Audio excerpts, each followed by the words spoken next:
The human spine is made up of a series of bones, called vertebrae, connected together by ligaments and muscles. The spine is designed to protect the spinal cord, the superhighway that carries electrical signals from the brain to the rest of the body. Each vertebra in the spine is separated by an intervertebral disc. For simplicity's sake, the disc can be likened to a jelly donut. It has a soft gel-like substance in the center called the nucleus pulposus, which is surrounded by a tough outer coating called the annulus fibrosus. The discs serve three primary functions. They act as shock absorbers to prevent compression fractures of the vertebrae. They provide mobility to the spine, allowing it to bend and twist. And they separate the vertebrae, allowing nerve roots to branch off from the spinal cord and travel to the rest of the body. Let's take a closer look at a healthy intervertebral disc, this time looking down on it from above. The pink portion represents the nucleus. This is the gel-like center of the disc responsible for healthy disc height. Water is held within the nucleus by tiny sponge-like molecules called proteoglycan aggregates. These super sponges have an amazing ability to attract and hold over 500 times their own mass in water. The nucleus is surrounded by the annulus fibrosus. Like the term fibrosis implies, the annulus is a tough, fibrous material made primarily of type 1 collagen. Its primary job is to keep the nucleus contained in the center of the disc. In a healthy disc, the annulus is very pliable and capable of bending and flexing. Notice that the annulus has its own nerve supply, shown by the yellow dots along the outer wall. The spinal nerve roots, seen here in yellow, are extensions of the brain and spinal cord. The facet joints are located just behind the spinal nerve roots. It is at these joints that the vertebrae make contact as they are stacked upon one another.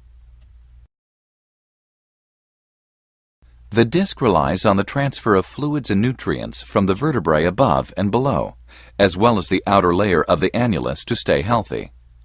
Excessive loads on the discs result in increased pressure that slows the transfer of these vital fluids and nutrients. Continued wear and tear results in dehydration and disc degeneration. Excessive weight, poor posture, heavy lifting, or repetitive movements may accelerate this process. The most common feature of disc degeneration is the loss of fluid in the disc nucleus. As the discs shrink, the space between the vertebrae decreases, causing more bone-on-bone activity at the facet joint. This may cause pain and irritation, known as facet syndrome. Furthermore, disc dehydration causes the tough, pliable outer coating of the disc to become brittle and susceptible to cracks and tears that may lead to disc herniations.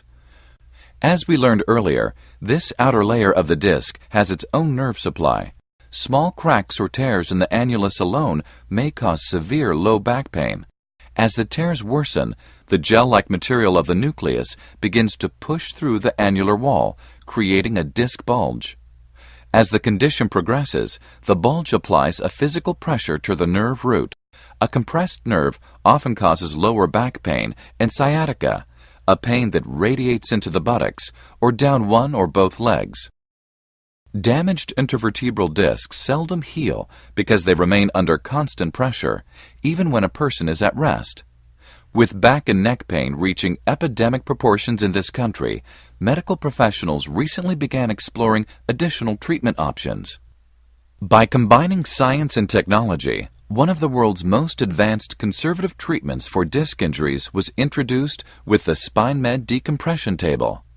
SpineMed decompression therapy is a non-surgical, drug-free treatment that has been clinically shown to help reduce the disabling pain associated with bulging discs, herniated discs, disc degeneration, facet syndrome, and sciatica.